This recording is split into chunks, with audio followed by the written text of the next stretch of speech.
70 años de vida y nunca imaginé que el peor momento llegaría precisamente el día de mi cumpleaños. La torta seguía intacta sobre la mesa, las velas ya derretidas formando charcos de cera amarilla que manchaban el mantel bordado que María había elegido años atrás. Ese mismo mantel que ahora presenciaba la destrucción de todo lo que creía sagrado en mi familia. El silencio en el comedor era tan espeso que podía cortarse con cuchillo. Los pocos familiares que habían venido a celebrar conmigo ahora eran testigos involuntarios de algo que cambiaría todo para siempre. Mi primo Rubén miraba fijamente su copa de vino, como si el líquido rojo pudiera transportarlo lejos de esta pesadilla. La luz del candelabro parecía más débil, como si también ella quisiera esconderse de lo que estaba ocurriendo. $12 millones, papá, dijo Ricardo, y su voz tenía un tono que jamás le había escuchado, mezcla de reproche y ambición desnuda. Sus manos temblaban ligeramente mientras sostenía los documentos, pero no de nervios, sino de excitación contenida. 12 millones que has estado escondiendo mientras yo me he sacrificado cuidándote todos estos años. La ironía me golpeó como una bofetada. Cuidándome. Él hablaba de cuidarme cuando en los últimos 3 años apenas había visitado mi casa una vez al mes, y siempre con prisas, siempre con excusas para irse temprano. Las únicas veces que se quedaba más tiempo era cuando necesitaba dinero para alguno de sus negocios fallidos. Gabriela, mi nuera, asentía desde su silla con esa expresión de víctima que también sabía fingir. Sus ojos, sin embargo, brillaban con una satisfacción que me revolvía el estómago. Llevaba puesto ese vestido rojo que siempre usaba cuando quería impresionar, como si esta confrontación fuera otro de sus eventos sociales. Fue ella quien descubrió el dinero, fue ella quien corrió a contárselo a mi hijo, y ahora ambos estaban aquí, en mi propia casa, exigiendo lo que consideraban suyo por derecho. Recordé el momento exacto en que ella había encontrado los estados de cuenta. Había sido hace una semana, cuando fingió preocuparse por mi salud y vino a ayudarme a organizar mis papeles. Yo estaba en la cocina preparando café cuando la escuché gritar desde mi estudio. Corrí pensando que había pasado algo grave, solo para encontrarla con mis documentos bancarios en las manos, los ojos como platos, calculando mentalmente cuánto de ese dinero podría ser suyo. Tienes que firmar esto, continuó Ricardo, empujando los documentos hacia mí con una agresividad verla y contenida. El papel crujió contra la superficie de madera de la mesa, un sonido seco que resonó en el silencio como un disparo. La mitad de todo ese dinero me corresponde. He sido yo quien te ha cuidado, quien ha estado aquí cuando me necesitabas. Es lo justo, papá. Es lo que mamá habría querido. La mención de mi esposa muerta fue como un golpe en el pecho que me quitó el aire. ¿Cómo se atrevía a invocar su memoria para justificar esta traición? María había sido todo para mí durante 45 años de matrimonio. Había sido ella quien me había enseñado el valor de la familia, del perdón, de la paciencia. Usar su recuerdo de esta manera era profanar algo sagrado, era pisotear la tumba donde descansaba la única persona que realmente me había amado sin condiciones. Los otros invitados miraban sus platos, incómodos, deseando estar en cualquier otro lugar. El aire se había vuelto irrespirable, cargado de una tensión que parecía física, tangible. Mi hermana Andrea tenía los ojos llenos de lágrimas que se esforzaba por contener, pero no se atrevía a hablar. Conocía a Ricardo desde niño, sabía de lo que era capaz cuando no conseguía lo que quería. Cualquier intervención de su parte solo empeoraría las cosas, lo convertiría en su enemigo también. El ambiente se había vuelto tóxico, venenoso. Podía oler el miedo de los invitados, mezclado con el perfume demasiado fuerte de Gabriela y el aroma amargo del café que se enfriaba en las tazas sin tocar. Era como si la muerte hubiera entrado a mi comedor y se hubiera sentado entre nosotros. Ricardo seguía hablando, justificando su demanda con argumentos que sonaban ensayados, calculados. Hablaba de sacrificios que nunca había hecho, de cuidados que nunca había brindado, de responsabilidades filiales que había ignorado durante años. Mencionaba las veces que había venido a visitarme, pero omitía que siempre había sido para pedirme dinero. Hablaba de preocupación por mi bienestar, pero no mencionaba que en los últimos meses había estado presionándome para que vendiera la casa y me mudara a un asilo. Todo sonaba hueco, vacío de cualquier amor real. Era pura codicia vestida de deber moral, ambición disfrazada de filial preocupación. Mira, papá, dijo, cambiando el tono a uno falsamente comprensivo, sé que esto es difícil para ti.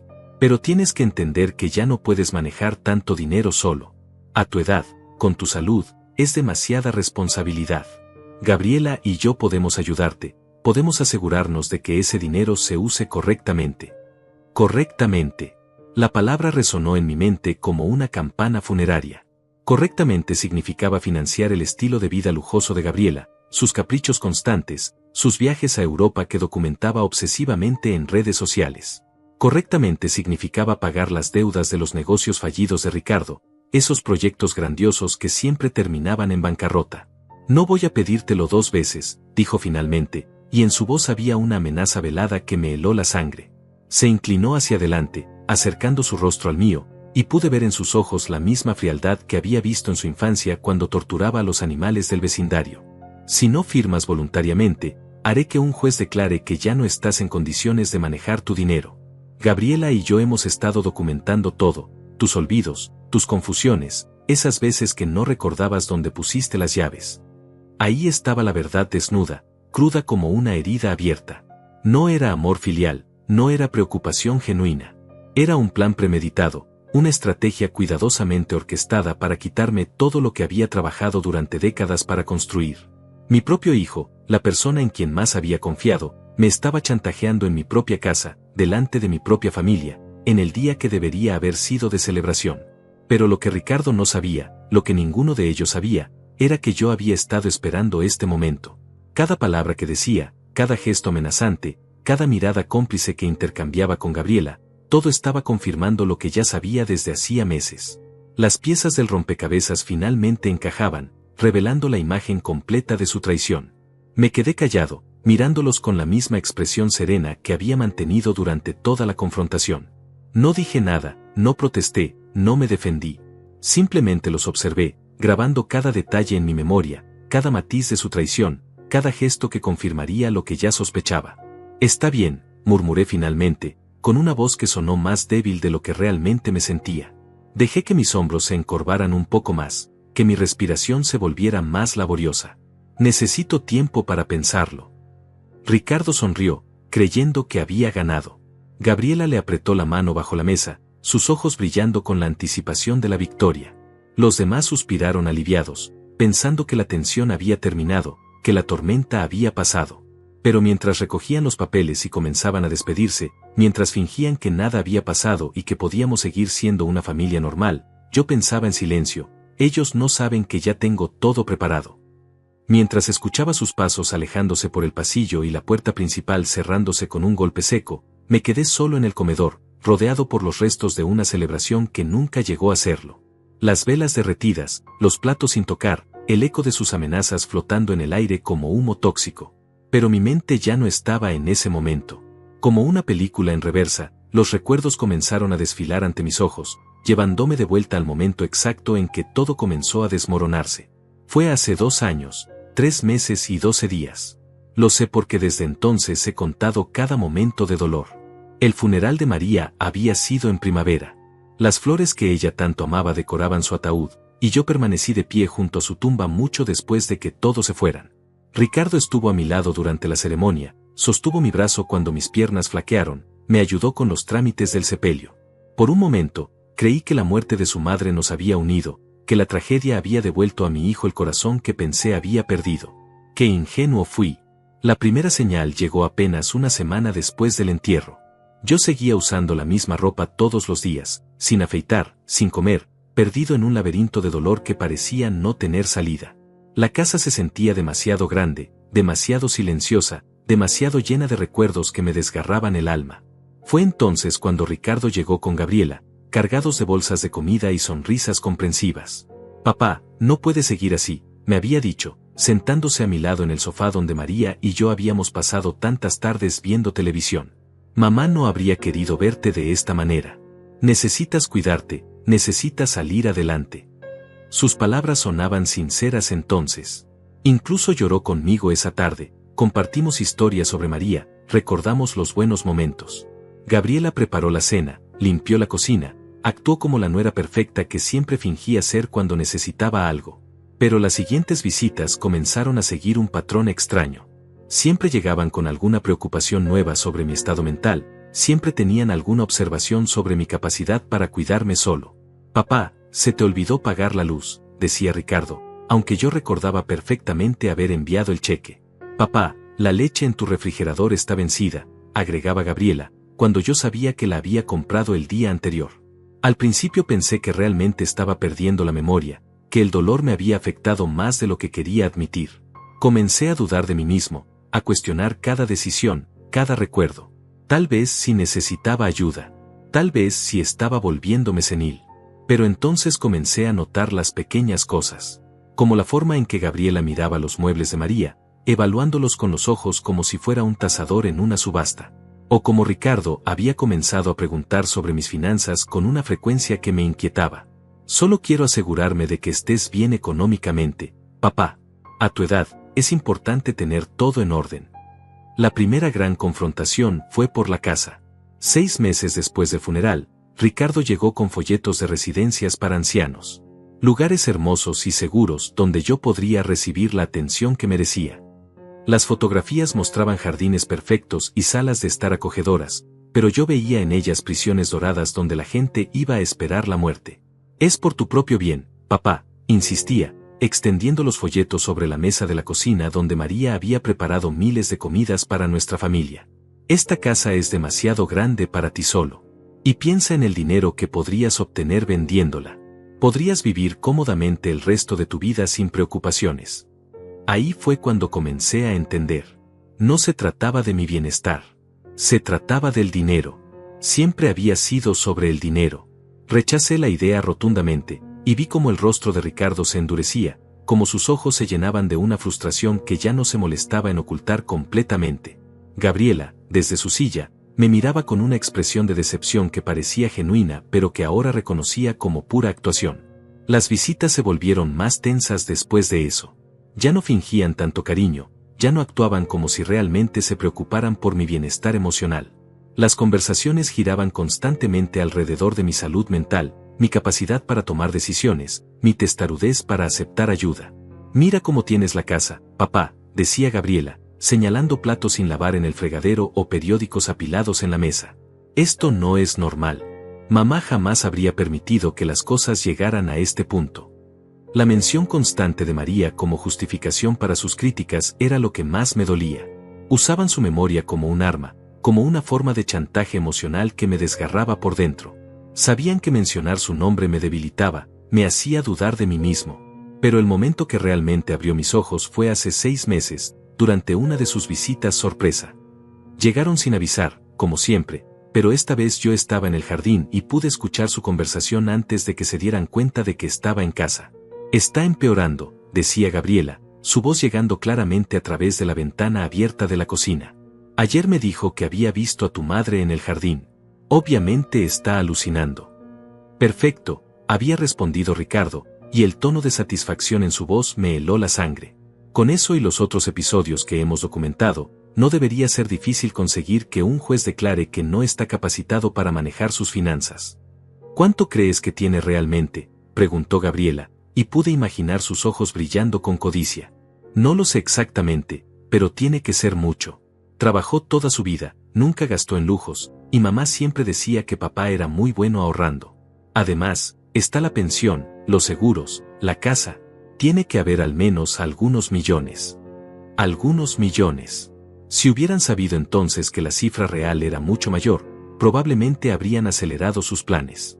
Pero en ese momento, escuchando desde mi propio jardín cómo mi hijo planificaba despojarme de todo lo que había construido, sentí que algo se quebraba dentro de mí para siempre. No era solo la traición.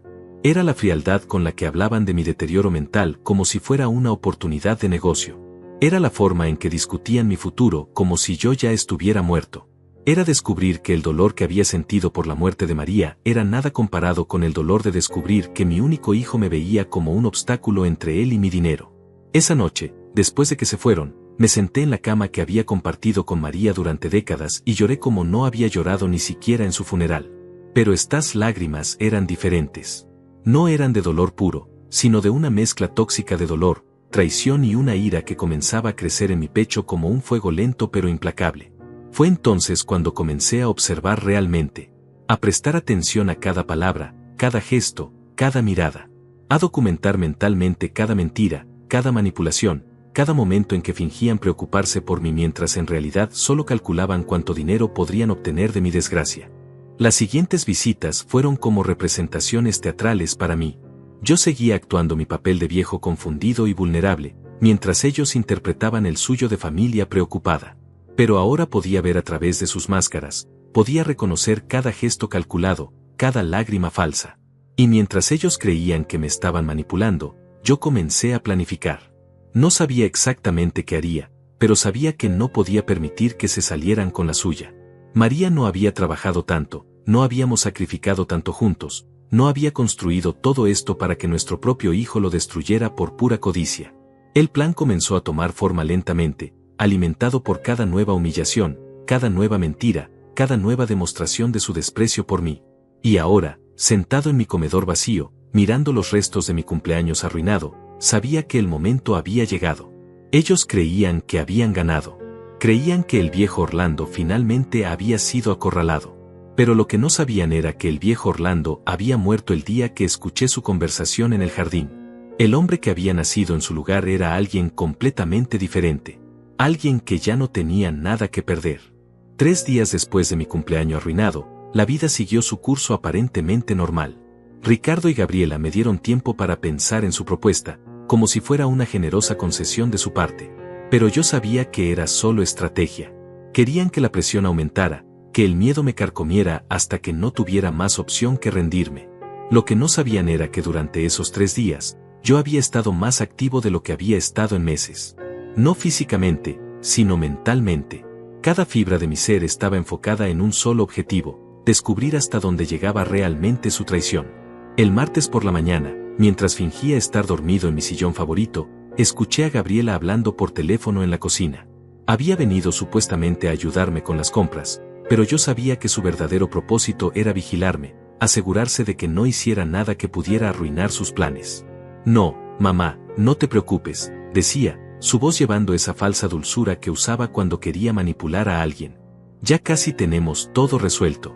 Orlando va a firmar los papeles esta semana. Ricardo fue muy convincente. Hubo una pausa, y pude imaginarla revisando su manicura perfecta mientras esperaba la respuesta de su madre. Sí, por supuesto que vamos a cuidarlo bien, continuó, y la mentira goteaba de sus palabras como miel venenosa. Pero entiendes que a su edad, con su condición mental, es lo mejor para todos. No puede manejar tanto dinero solo. Su condición mental. Hablaba de mí como si fuera un objeto roto que necesitaba ser reparado o desechado. Como si mis 70 años de experiencia, mis décadas construyendo un patrimonio, mis años de matrimonio feliz con María, no significaran nada comparado con su juventud y su codicia. No, no creo que sospeche nada, agregó, bajando la voz.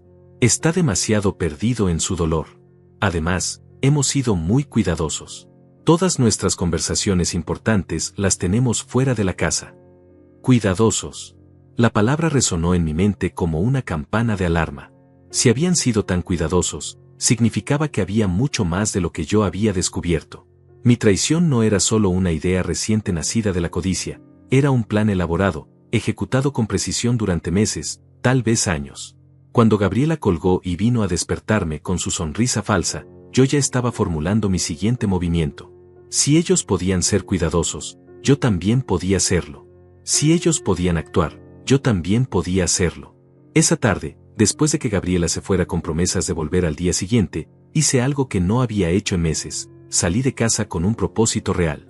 Le dije a mi hermana Andrea que iba al médico, una mentira necesaria porque sabía que ella, con toda su buena intención, podría contarle a Ricardo sobre mis movimientos.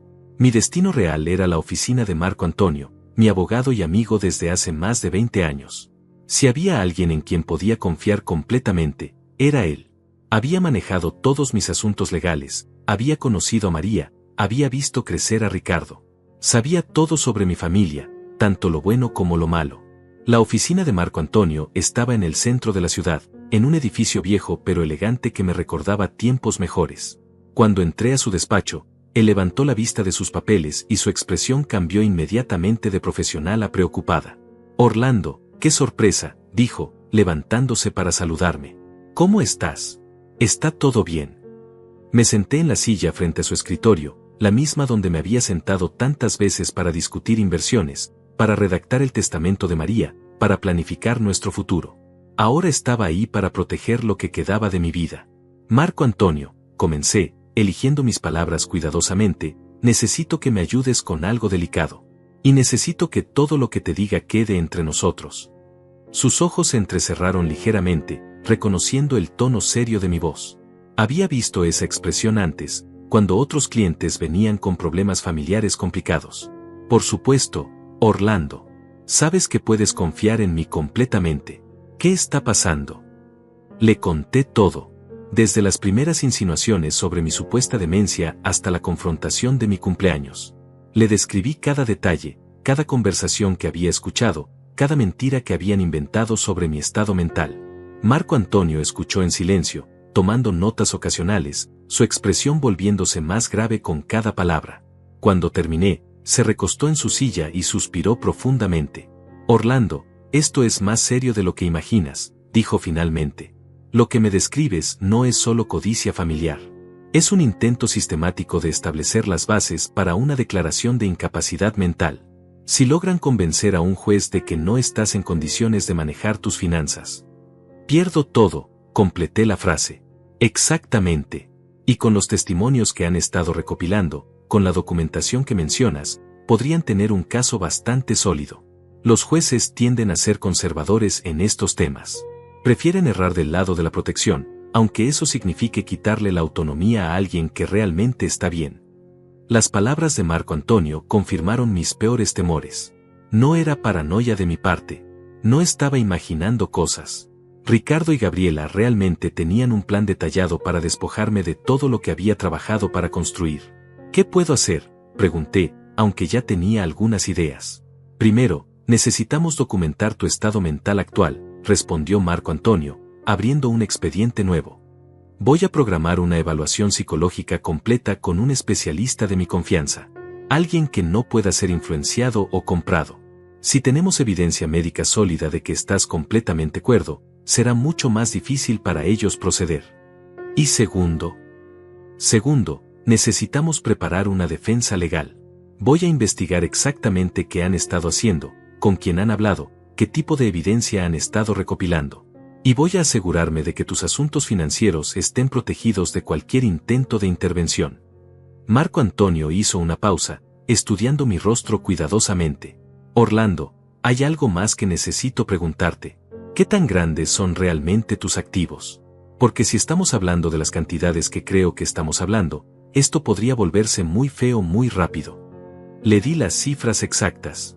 Vi cómo sus ojos se agrandaron, cómo se recostó en su silla con una expresión de sorpresa genuine. Incluso él, que había sido mi abogado durante décadas, no había imaginado la verdadera extensión de mi patrimonio. 12 millones en efectivo, más los bienes raíces, más las inversiones, murmuró, haciendo cálculos mentales. Orlando, estamos hablando de casi 20 millones de dólares en total. 20 millones. La cifra sonaba irreal incluso para mí. Había sido el resultado de décadas de trabajo duro, inversiones inteligentes y una vida frugal. María y yo nunca habíamos gastado en lujos, siempre habíamos vivido por debajo de nuestras posibilidades, siempre habíamos pensado en el futuro. Con esa cantidad de dinero en juego, continuó Marco Antonio, puedo garantizarte que no van a rendirse fácilmente. Van a luchar con todo lo que tienen. Van a contratar abogados, van a buscar médicos que corroboren sus afirmaciones, van a hacer todo lo posible para conseguir que un tribunal declare tu incapacidad. El peso de la situación comenzó a caer sobre mí como una avalancha. No era solo una pelea familiar. Era una guerra legal que podría destruir no solo mi patrimonio, sino mi dignidad, mi autonomía, mi derecho a decidir sobre mi propia vida. Pero hay algo que no entiendo, agregué, una pregunta que me había estado atormentando. ¿Cómo sabían de los 12 millones? Ese dinero está en cuentas que ni siquiera Ricardo conoce. Marco Antonio frunció el ceño, claramente preocupado por la misma pregunta. Esa es una muy buena pregunta, Orlando. Y muy inquietante. O alguien les dio acceso a información que no deberían tener, o han estado investigando tus finanzas de manera más profunda de lo que pensabas. La revelación me golpeó como un puñetazo en el estómago. Si conocían sobre cuentas que había mantenido privadas, significaba que habían violado mi privacidad de manera sistemática. Posiblemente durante meses. Posiblemente con ayuda de alguien más. Voy a investigar eso también, prometió Marco Antonio. Voy a revisar quién ha tenido acceso a tus cuentas, qué tipo de consultas se han hecho, si hay algún patrón de actividad sospechosa. Cuando salí de su oficina esa tarde, me sentía como si hubiera despertado de una pesadilla solo para descubrir que la realidad era aún peor. Pero también sentía algo que no había experimentado en meses: determinación. Por primera vez desde la muerte de María, tenía un propósito claro, una misión definida. No iba a permitir que me robaran. No iba a dejar que destruyeran todo lo que María y yo habíamos construido juntos. No iba a ser la víctima en la historia de su codicia. Esa noche, mientras cenaba solo en mi comedor, mirando la silla vacía donde María solía sentarse, tomé una decisión que cambiaría todo. Si Ricardo y Gabriela querían jugar sucio, yo les iba a enseñar lo que realmente significaba ser estratégico. Si querían una guerra, la iban a tener. Pero sería una guerra que lucharía en mis términos, con mis reglas, y con un final que ellos jamás verían venir. Los siguientes días los dediqué a convertirme en alguien que nunca pensé que podría ser, un espía en mi propia vida. Cada mañana despertaba con la determinación fría de un soldado preparándose para la batalla, pero mantenía la fachada del anciano confundido que ellos esperaban ver. La primera fase de mi plan requería algo que me resultaba completamente ajeno: fingir debilidad cuando me sentía más fuerte que nunca. Cada vez que Ricardo o Gabriela venían a visitarme, yo actuaba un poco más olvidadizo, un poco más frágil, un poco más dependiente.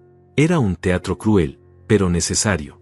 «Papá, ¿ya tomaste tus medicinas?», preguntaba Gabriela con esa voz dulce y condescendiente que había perfeccionado. Yo la miraba con expresión confundida, aunque sabía perfectamente que había tomado mis vitaminas esa mañana. «¿Medicinas?», murmuraba, rascándome la cabeza como si realmente estuviera perdido. «¿Cuáles medicinas?». Veía la satisfacción brillar en sus ojos cada vez que representaba estos pequeños episodios de confusión. Ella tomaba notas mentales, agregando más evidencia a su archivo mental de mi supuesto deterioro. Lo que no sabía era que yo también estaba tomando notas, documentando cada una de sus reacciones, cada comentario, cada momento en que se regocijaba con mi aparente debilidad. Pero mi actuación era solo una parte del plan. La parte más importante requería ayuda profesional. 3 días después de mi reunión con Marco Antonio, recibí una llamada que cambiaría todo. El nombre en la pantalla de mi teléfono decía Rodrigo Méndez, investigador privado. Marco Antonio había trabajado rápido. «Señor Vallejo», dijo una voz grave y profesional cuando contesté. «Soy Rodrigo Méndez. Marco Antonio me ha puesto al tanto de su situación.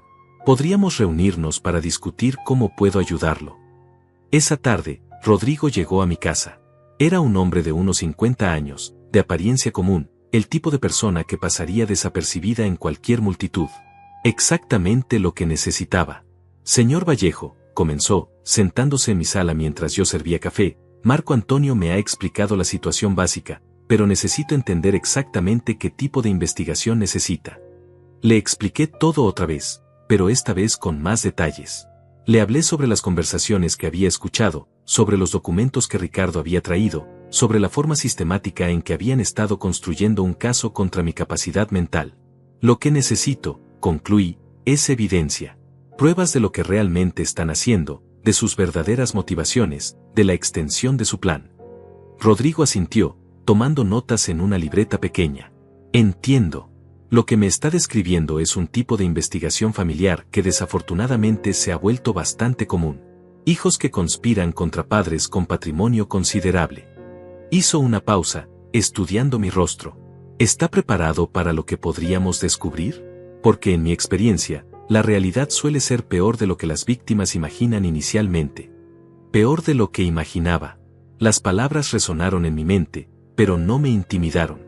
Después de todo lo que había vivido en los últimos meses, después de todas las traiciones que había presenciado, sentía que ya estaba preparado para cualquier cosa. «Estoy preparado», respondí con firmeza. «Muy bien. Voy a necesitar algunos días para establecer la vigilancia y comenzar la investigación. Mientras tanto, es crucial que usted mantenga su rutina normal. No cambie nada de su comportamiento. Si ellos sospechan que está investigando, podrían acelerar sus planes o volverse más cuidadosos». Durante la siguiente semana, viví una existencia doble extraña y emocionalmente agotadora. Durante el día, cuando Ricardo y Gabriela estaban presentes, yo era el Orlando confundido y vulnerable que ellos esperaban. Olvidaba nombres, perdía objetos, hacía preguntas repetitivas. Cada actuación me dolía en el alma, pero sabía que era necesaria. Por las noches, cuando estaba solo, me convertía en el Orlando verdadero, alerta, enfocado, planificando cada movimiento con la precisión de un maestro de ajedrez. Revisaba los reportes preliminares que Rodrigo me enviaba por correo electrónico, estudiaba fotografías de Ricardo y Gabriela reuniéndose con personas que no reconocía, analizaba cada pieza de información como si mi vida dependiera de ello. Porque, de cierta manera, mi vida sí dependía de ello. El primer reporte importante llegó una semana después. Rodrigo había estado siguiendo a Ricardo y había descubierto algo que me llenó de una furia fría que nunca había experimentado antes. Mi hijo había estado reuniéndose regularmente con un abogado especializado en casos de incapacidad mental. No solo eso, sino que había estado consultando con un psiquiatra privado sobre la condición deteriorante de su padre. Tenía fotografías de estas reuniones, grabaciones de conversaciones telefónicas, evidencia sólida de que el plan era mucho más elaborado de lo que había imaginado. Pero lo que realmente me devastó fue descubrir que estas reuniones habían comenzado hace más de 6 meses. 6 meses. Eso significaba que habían estado planeando esto desde mucho antes de que yo siquiera sospechara algo. Habían estado construyendo su caso contra mí mientras yo seguía confiando en ellos, mientras seguía creyendo que eran mi familia. Hay más, me dijo Rodrigo durante nuestra reunión secreta en un café del centro, lejos de cualquier lugar donde Ricardo o Gabriela pudieran vernos. Su nuera ha estado en contacto con una empresa de gestión de patrimonio. Han estado discutiendo cómo manejar una herencia de gran valor. Herencia. Hablaban de mi dinero como si yo ya estuviera muerto. Como si mi muerte fuera simplemente un trámite pendiente que estaba retrasando sus planes de enriquecimiento. ¿Qué más han encontrado?, pregunté, aunque parte de mí temía la respuesta. Rodrigo abrió una carpeta y extrajo varias fotografías. En ellas podía ver a Gabriela reuniéndose con una mujer elegante en lo que parecía una oficina de bienes raíces. Su nuera ha estado viendo propiedades. Casas caras, mucho más allá de lo que podrían permitirse con los ingresos actuales de su hijo. Cuando mi contacto en la inmobiliaria la preguntó sobre el financiamiento, ella respondió que pronto tendría acceso a fondos considerables. Cada nueva revelación era como un clavo más en el ataúd de mi confianza en ellos. Pero también alimentaba algo más profundo y más peligroso, mi determinación de destruir completamente sus planes. Rodrigo, dije, inclinándome hacia adelante, necesito que amplíes la investigación. Quiero saber todo. ¿Con quién han hablado? ¿Qué promesas han hecho? ¿Cuántas personas están involucradas en esto? Y necesito evidencia que pueda usar legalmente.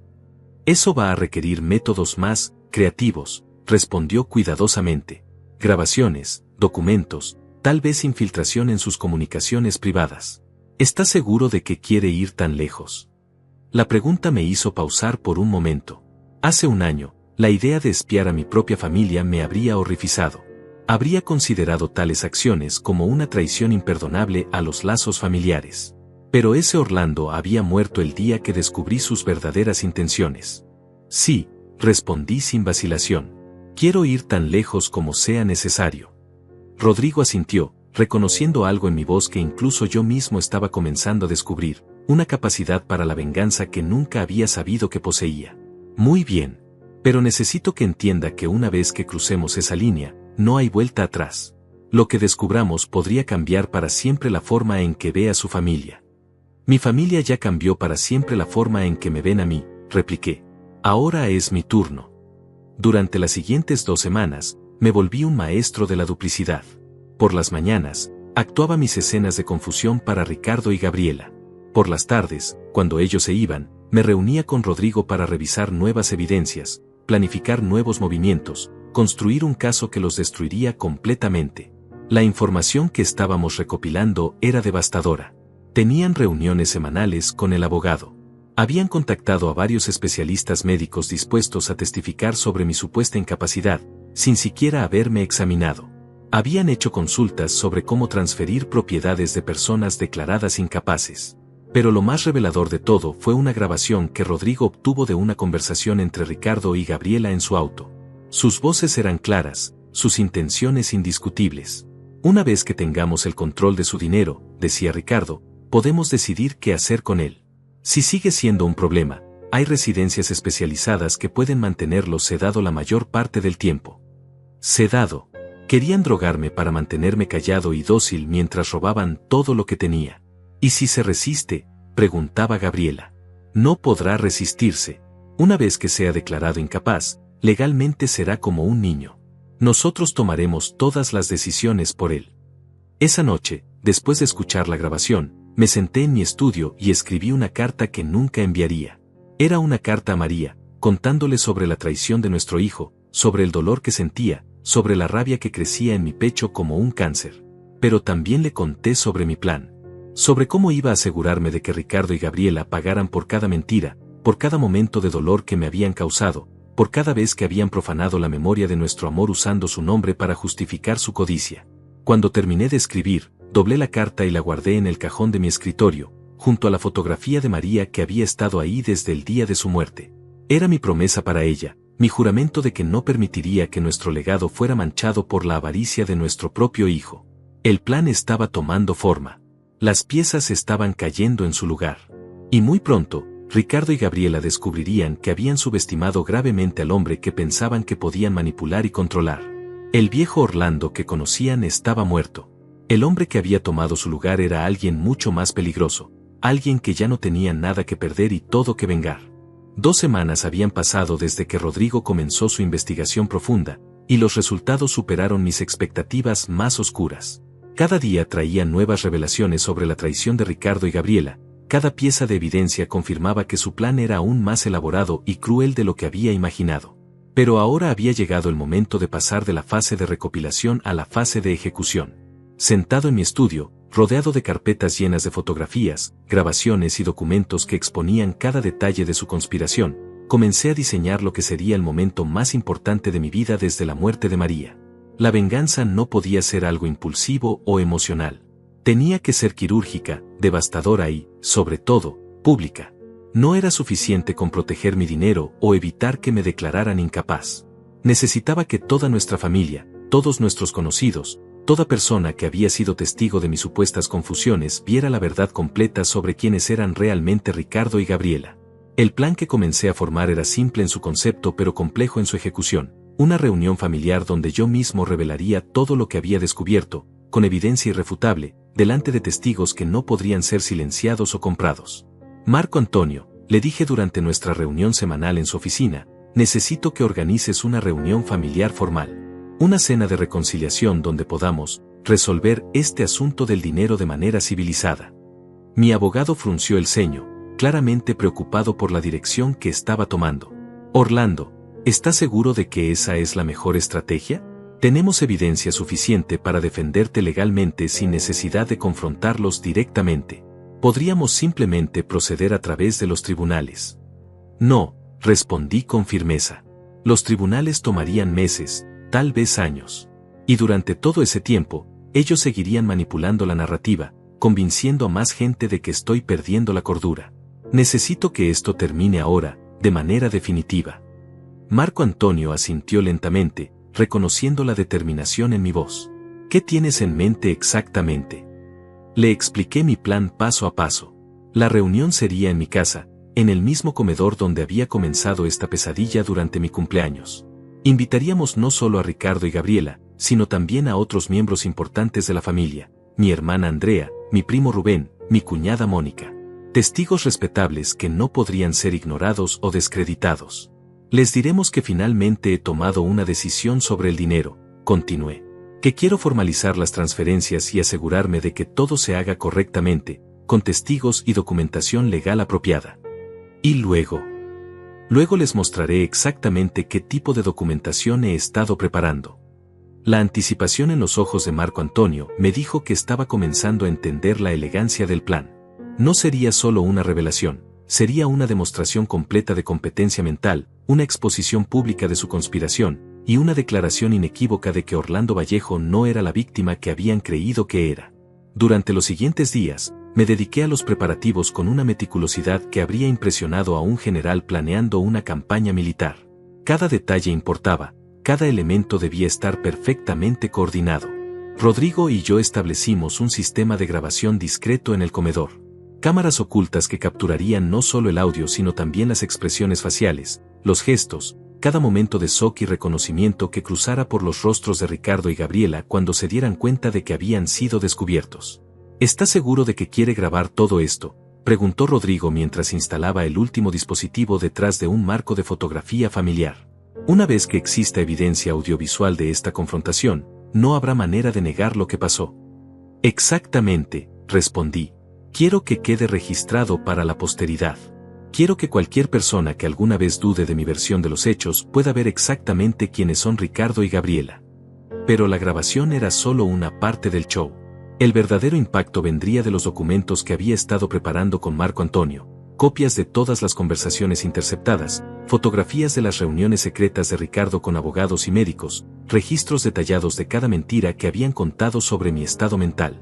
También había preparado algo más personal, una cronología completa de cada visita que habían hecho en los últimos 6 meses, con anotaciones detalladas sobre cada episodio de confusión que habían documentado. Al lado de cada entrada, había incluido la verdad, lo que realmente había estado pasando en mi mente durante esos momentos, como había estado actuando deliberadamente para confirmar sus sospechas. La invitación la envié un martes por la mañana. Llamé personalmente a cada familiar, usando mi voz más frágil y derrotada. Andrea, le dije a mi hermana, finalmente he tomado una decisión sobre lo que Ricardo me pidió. Creo que es hora de ceder, de firmar los papeles. Pero quiero que toda la familia esté presente. Quiero que sepan que lo hago por voluntad propia, no porque me están forzando. Podía escuchar el alivio en su voz.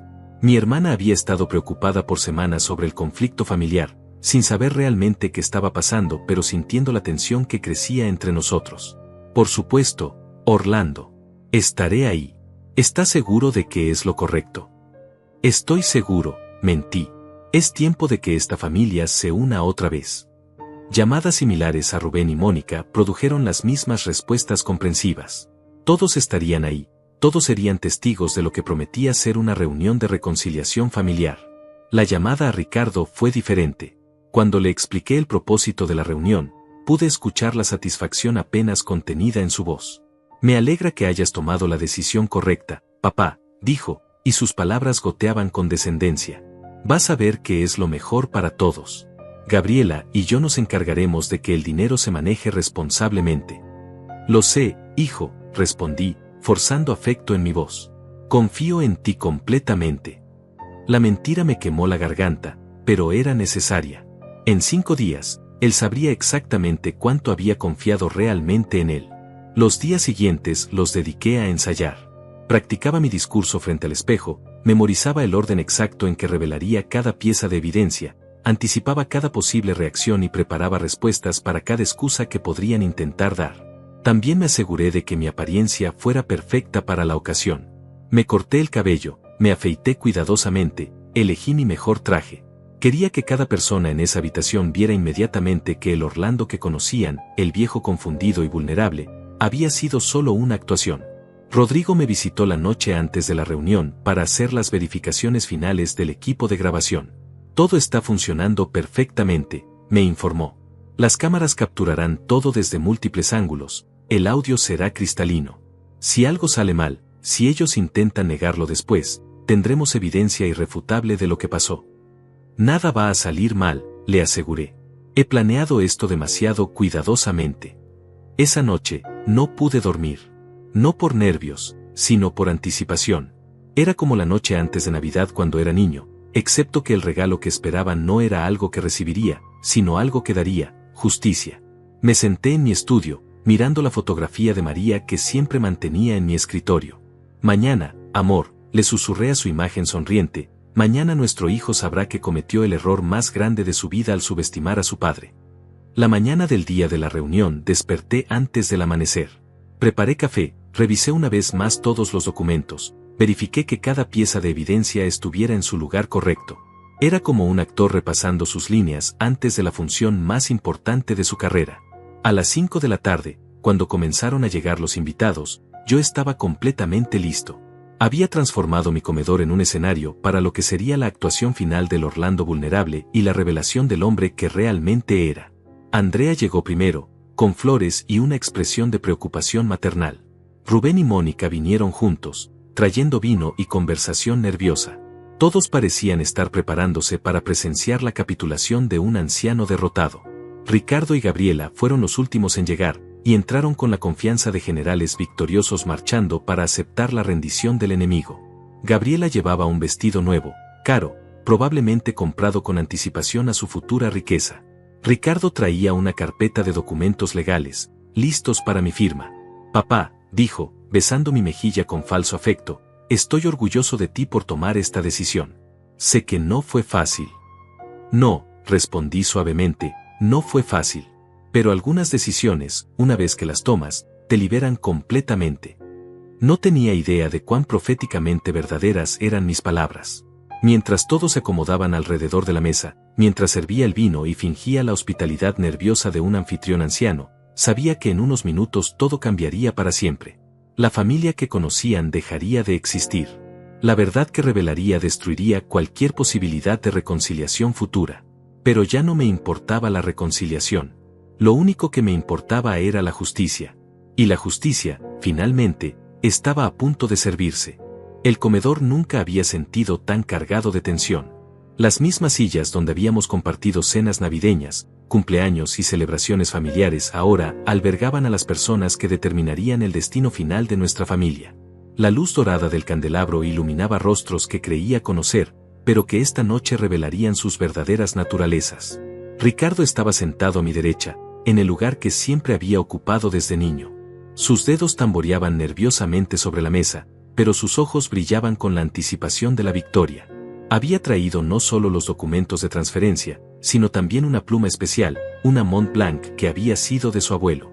Claramente consideraba este momento lo suficientemente importante como para usar un instrumento histórico familiar. Gabriela, a su lado, irradiaba una satisfacción apenas contenida.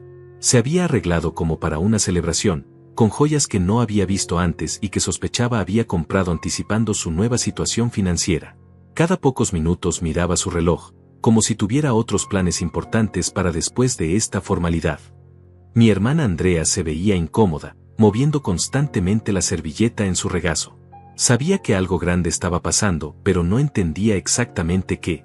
Su maternal instinto le decía que protegiera a su hermano mayor, pero también respetaba demasiado a Ricardo como para interferir en asuntos que consideraba privados entre padre e hijo.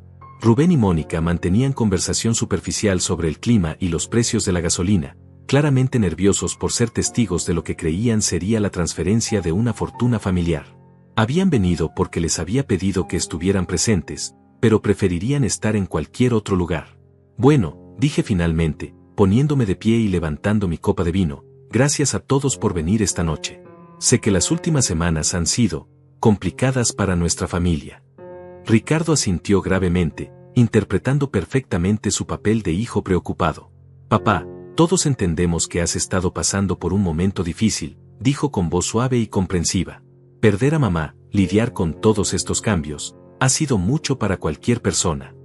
Sí, agregó Gabriela, tocando mi brazo con falsa ternura, pero queremos que sepas que no estás solo.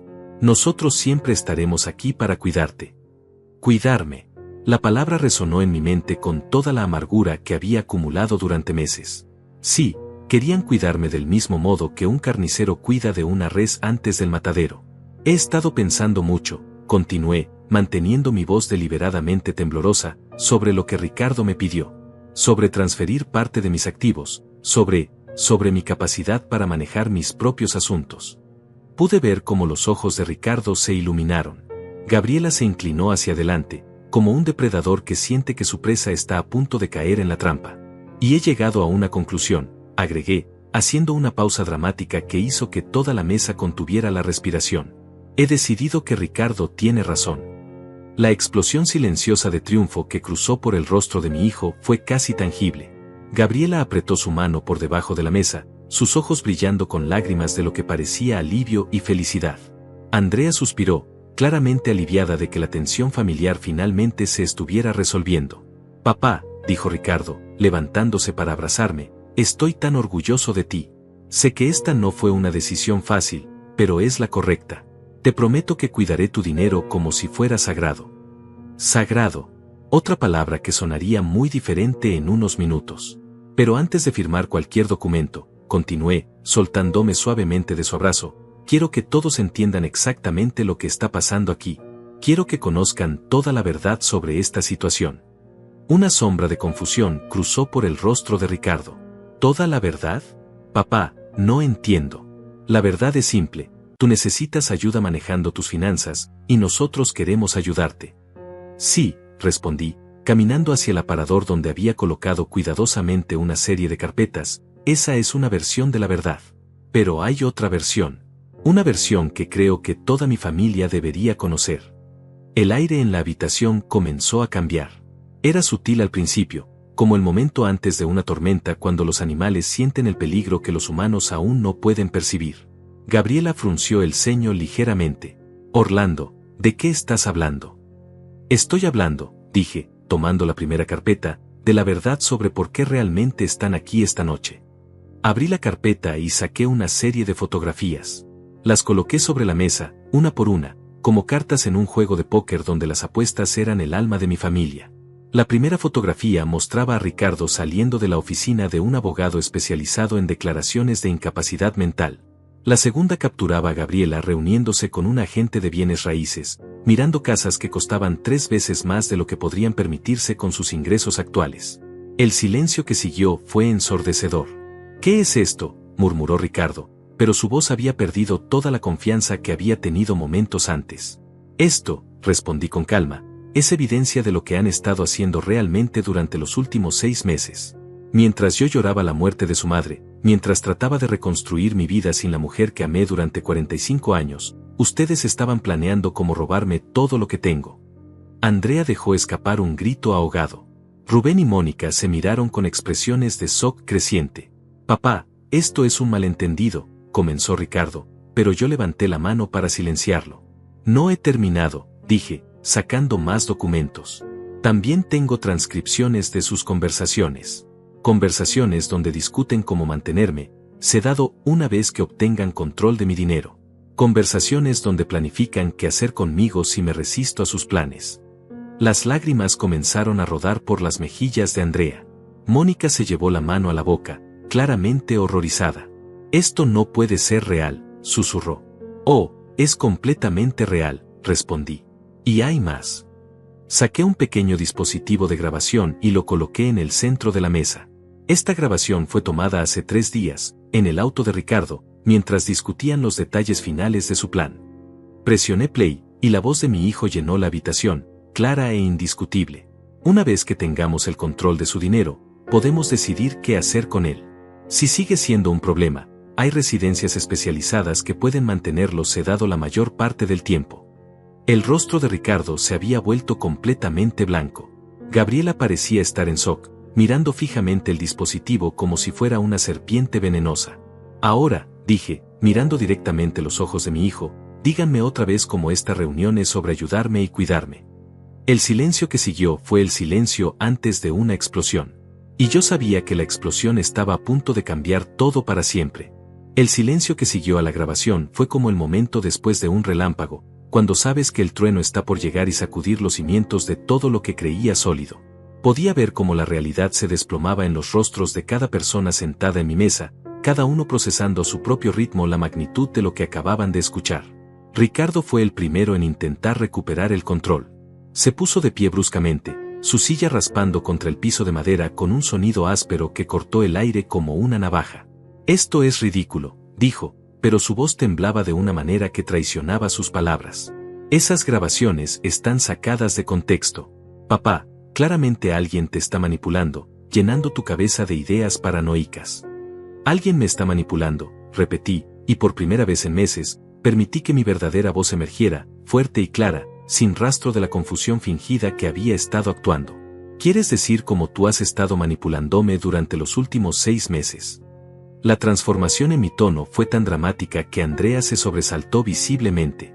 Rubén se inclinó hacia adelante, estudiando mi rostro como si estuviera viendo a un extraño.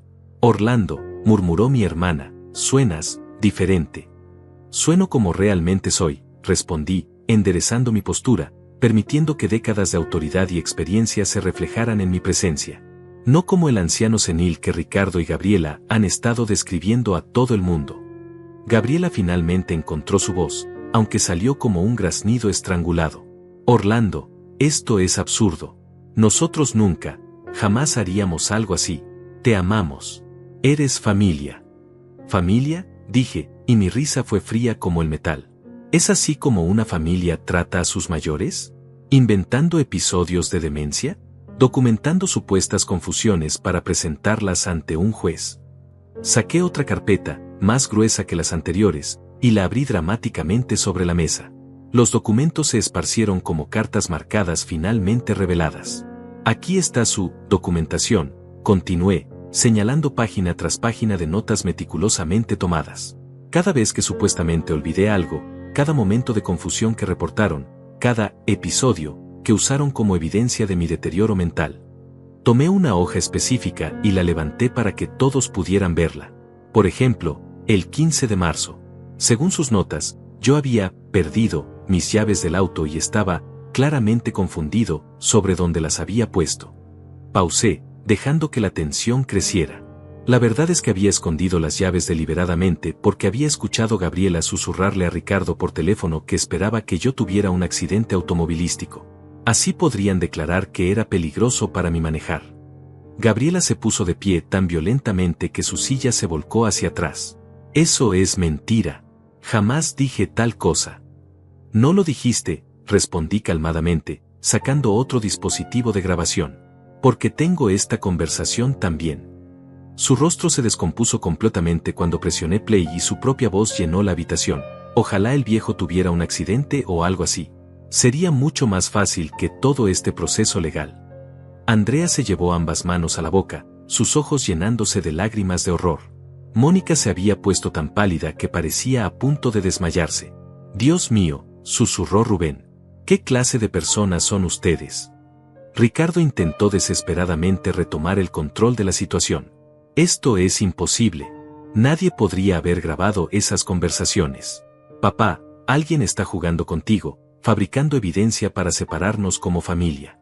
Fabricando evidencia, dije, y mi voz se volvió peligrosamente suave. ¿Quieres decir cómo ustedes fabricaron evidencia sobre mi estado mental?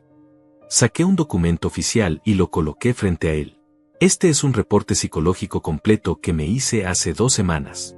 3 doctores diferentes, evaluaciones exhaustivas, pruebas cognitivas completas.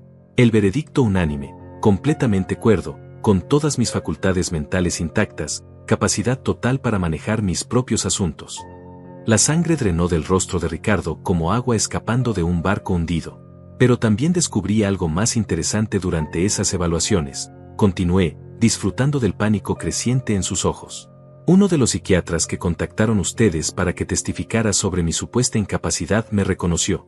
Aparentemente, Ricardo había estado enviándole reportes sobre mi deterioro durante meses, ofreciéndole una suma considerable por confirmar un diagnóstico que él nunca había hecho oficialmente. Eso es soborno, murmuró Mónica, finalmente encontrando su voz. Es exactamente soborno, confirmé. Y también es conspiración para cometer fraude, manipulación de evidencia médica, y varios otros delitos que Marco Antonio está documentando para presentar ante las autoridades. Gabriela comenzó a llorar, pero no eran lágrimas de remordimiento. Eran lágrimas de pánico, de una mujer que veía su futuro dorado evaporándose ante sus ojos. Orlando, por favor, suplicó, tienes que entender. Nosotros solo queríamos lo mejor para ti. Solo estábamos preocupados. ¿Preocupados? Interrumpí, mi voz cortando su súplica como una guillotina. ¿Estaban preocupados cuando planearon mantenerme sedado? ¿Estaban preocupados cuando discutían qué hacer con mi cuerpo si me resistía demasiado? Saqué la grabación más devastadora de todas, la que había estado guardando como mi carta de triunfo final. Esta conversación es de hace una semana, dije, mi dedo flotando sobre el botón de play, discutiendo qué harían si yo descubría su plan. La voz de Ricardo llenó la habitación, fría y calculadora. Si se da cuenta de lo que estamos haciendo, tendríamos que acelerar el proceso. Tal vez una emergencia médica, algo que requiera intervención inmediata. Andrea dejó escapar un sollozo quebrado. Ricardo, ¿cómo pudiste siquiera pensar algo así? No es lo que parece, gritó él, finalmente perdiendo toda compostura. Todo esto está manipulado. Papá, alguien está distorsionando nuestras palabras. Nadie está distorsionando nada, dije, levantándome y caminando hacia él con una autoridad que no había mostrado en meses. Estas son sus propias palabras, sus propios planes, sus propias conspiraciones. Y ahora toda la familia sabe exactamente quiénes son ustedes realmente. Me volví hacia los otros miembros de la familia, quienes me miraban con una mezcla de asombro y horror. Durante meses he actuado como el anciano confundido que ellos necesitaban que fuera para justificar sus planes. He fingido olvidos, he pretendido confusión, he interpretado el papel del padre vulnerable que necesitaba ser salvado de sí mismo.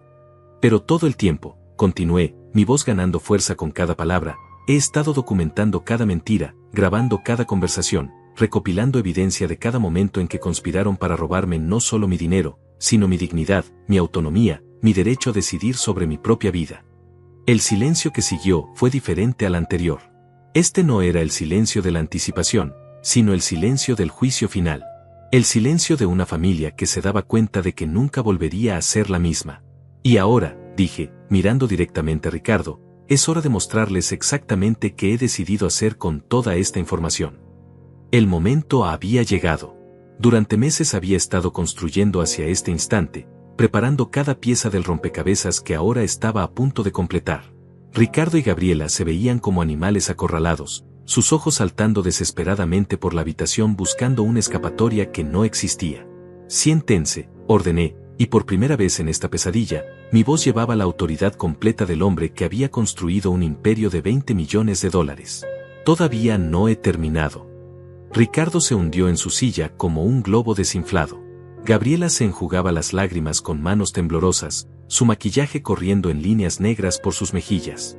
El contraste con la mujer confiada y calculadora que había entrado a mi casa apenas una hora antes era devastador. Durante estos meses de investigación, continué, paseándome frente a la mesa como un fiscal presentando su caso final, descubrí algo más que sus conspiraciones y sus mentiras. Descubrí exactamente qué tipo de vida han estado viviendo con la expectativa de mi dinero. Saqué una nueva carpeta, esta más delgada pero infinitamente más dañina que las anteriores. Gabriela, dije, dirigiéndome directamente a ella, has estado comprando a crédito durante meses, ¿verdad? Ropa cara, joyas, tratamientos de belleza, todo cargado a tarjetas de crédito que planeabas pagar con tu parte de mi herencia. Sus ojos se agrandaron, finalmente entendiendo cuán profunda había sido mi investigación. Y Ricardo, continué, volviéndome hacia mi hijo, has estado promulgiéndoles a tus amigos de negocios que pronto tendrías acceso a capital familiar significativo.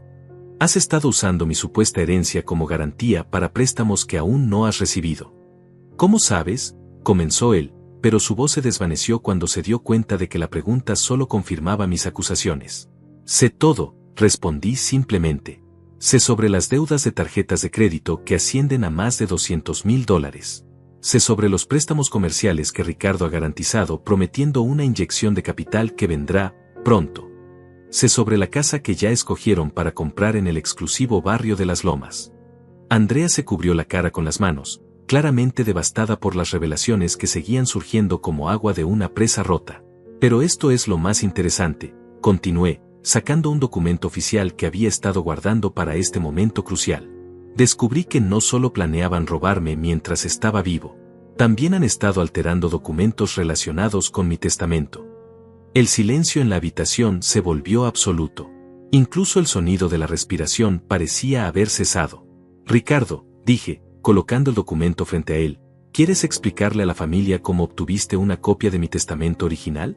¿Y por qué contactaste a un falsificador de documentos para actualizarlo? Su rostro se descompuso completamente. Era la expresión de un hombre que acababa de darse cuenta de que no solo había perdido, sino que había perdido de una manera tan completa que no había posibilidad de recuperación. Papá, murmuró, pero no había palabras que pudieran arreglar lo que había hecho. El testamento que intentaste falsificar, continué inexorablemente, te dejaba todo a ti, por supuesto. Pero había un problema, no era mi testamento real. Era una versión ficticia que preparé específicamente para ver hasta dónde estarías dispuesto a llegar.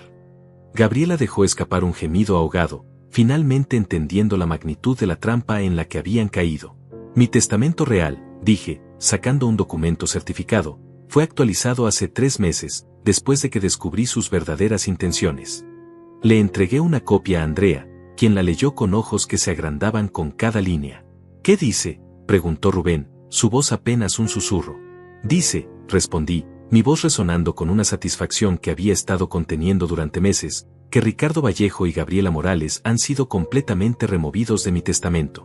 No recibirán ni un centavo de mi patrimonio. El grito que escapó de Gabriela fue primitivo, animal, el sonido de alguien que ve su futuro entero evaporándose en una sola frase. Pero hay más, continué, porque sabía que la verdadera justicia requería completitud absoluta.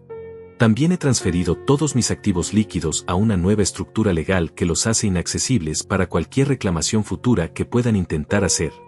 ¿Qué significa eso?, preguntó Ricardo, su voz ronca con desesperación. Significa, expliqué con una calma que contrastaba dramáticamente con su pánico, que incluso si logran encontrar un abogado dispuesto a tomar su caso, incluso si de alguna manera convencen a un juez de que merecen algo de mi patrimonio, no habrá nada que reclamar. El dinero ya no está bajo mi nombre directo. ¿Pero a dónde fue?, gritó Gabriela, finalmente perdiendo toda pretensión de dignidad. Sonreí por primera vez en meses, una sonrisa que contenía todas las emociones que había estado reprimiendo: dolor, traición, ira, y finalmente, triunfo. El dinero, dije lentamente, saboreando cada palabra, se ha ido a financiar los sueños que María y yo nunca pudimos realizar juntos. Establecí un fondo para viajar por todo el mundo, para ver los lugares que ella siempre quiso visitar. Compré la casa frente al mar que siempre había sido nuestro sueño de retiro.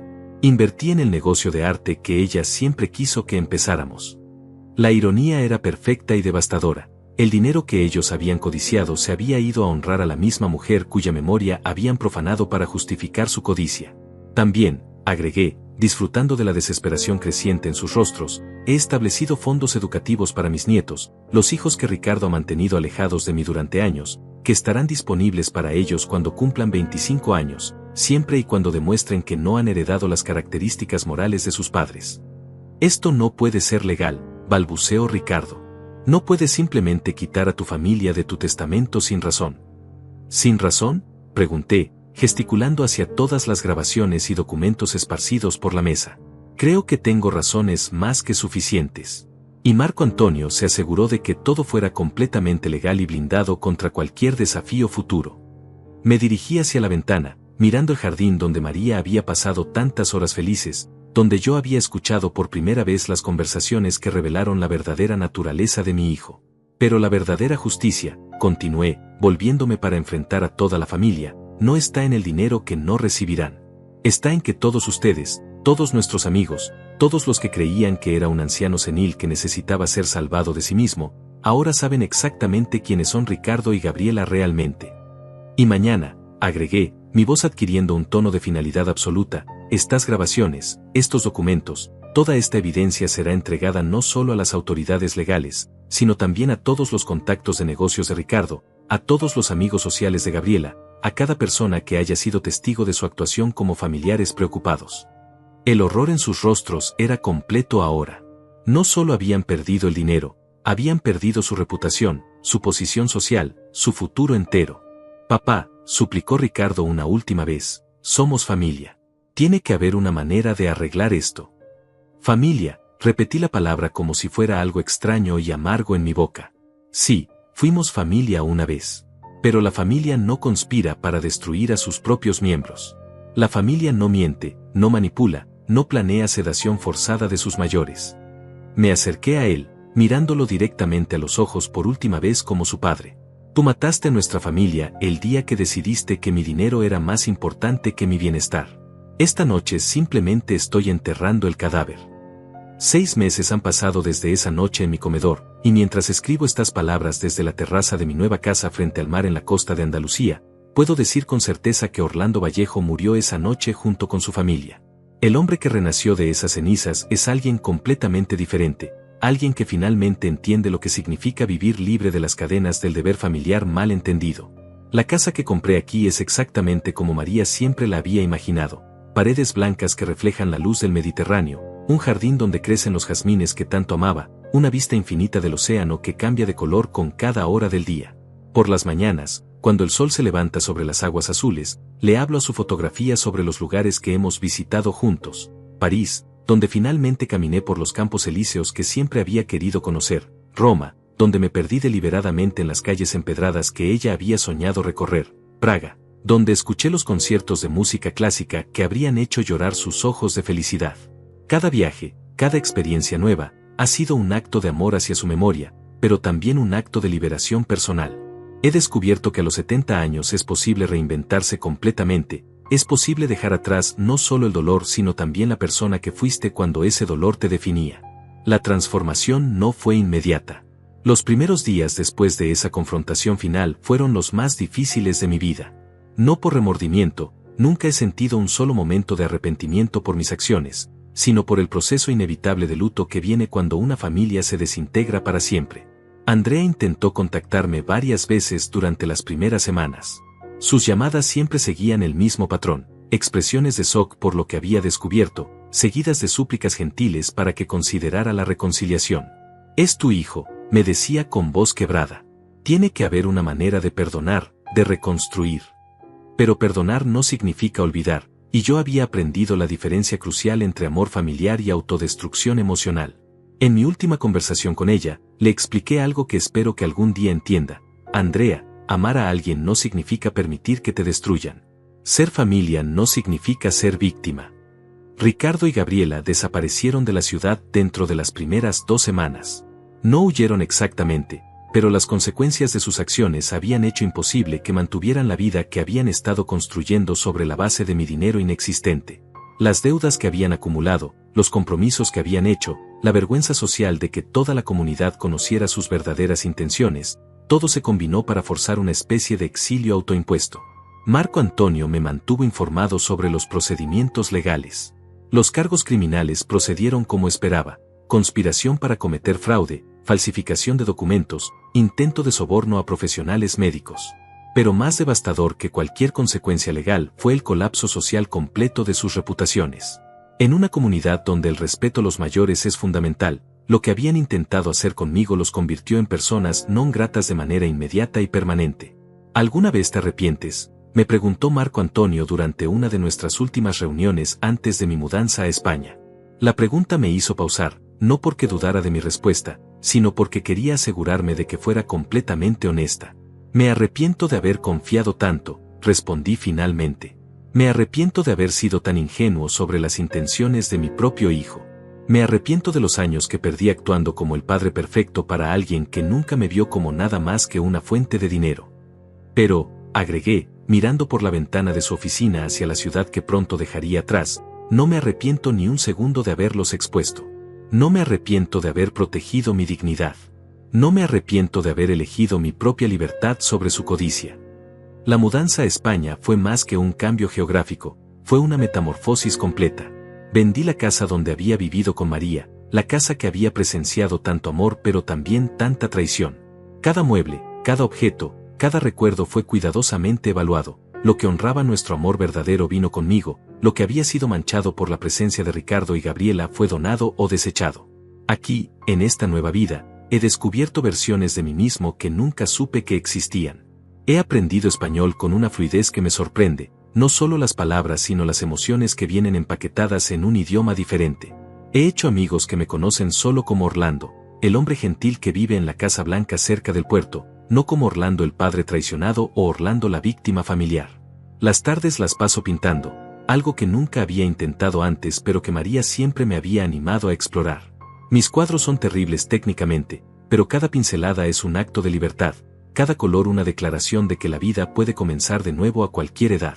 Por las noches, cuando el sol se pone sobre el Mediterráneo pintando el cielo en tonos de naranja y rosa que ninguna fotografía podría capturar, me siento en mi terraza con una copa de vino local y reflexiono sobre el camino que me trajo aquí.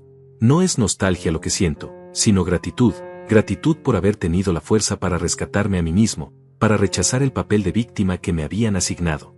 Algunas noches, cuando la brisa marina trae el aroma de sal y jazmín, puedo casi sentir la presencia de María a mi lado. No como un fantasma o una aparición, sino como una confirmación de que las decisiones que tomé honraron no solo su memoria sino también el amor verdadero que compartimos durante 45 años. Ella habría entendido. Ella habría estado orgullosa de ver a su esposo elegir la dignidad sobre la falsa paz familiar. Hace un mes, recibí una carta de mis nietos, los hijos de Ricardo que apenas conocía porque él había limitado cuidadosamente nuestro contacto durante años. Aparentemente, ahora que son mayores, han comenzado a hacer preguntas sobre su abuelo, sobre por qué no lo ven, sobre las historias conflictivas que han escuchado. La carta era simple pero profunda. Abuelo, no sabemos toda la historia de lo que pasó entre tú y papá, pero nos gustaría conocerte. Si algún día quieres conocernos a nosotros también, estaremos aquí. Es la primera vez en meses que he considerado regresar a México, no para reconciliarme con Ricardo, esa puerta se cerró para siempre, sino para conocer a estos jóvenes que llevan mi sangre pero que tal vez no han heredado la corrupción moral de sus padres. Pero esa decisión puede esperar. Por ahora, estoy contento de ser simplemente Orlando, el hombre que vive junto al mar, que pinta cuadros mediocres de atardeceres espectaculares, que habla español con acento mexicano a sus vecinos andaluces, que ha aprendido que la venganza más perfecta no es la destrucción del enemigo sino la construcción de una vida tan plena que hace irrelevante todo lo que intentaron quitarte. Mañana planeo visitar Granada, para ver los jardines de la Alhambra que María siempre quiso conocer. Llevaré su fotografía, como siempre hago, pero también llevaré algo nuevo, una pequeña libreta donde he estado escribiendo cartas que nunca enviaré a Ricardo, no cartas de perdón o reconciliación, sino cartas de agradecimiento. Porque, de una manera perversa, le agradezco por mostrarme exactamente quién era antes de que fuera demasiado tarde. Le agradezco por forzarme a redescubrir mi propia fuerza. Le agradezco por liberarme de la ilusión de que el amor familiar incondicional puede justificar cualquier abuso. Y sobre todo, le agradezco por darme la oportunidad de honrar verdaderamente la memoria de su madre, no a través de la tolerancia pasiva de la traición familiar, sino a través de la construcción activa de una vida que ella habría admirado. Mi nombre ya no es el padre de Ricardo Vallejo. Mi historia ya no está definida por lo que me hicieron o intentaron hacerme. Soy Orlando, el hombre que vive junto al mar, que encontró la libertad a los 70 años, que aprendió que nunca es demasiado tarde para empezar de nuevo. Y mi historia apenas comienza.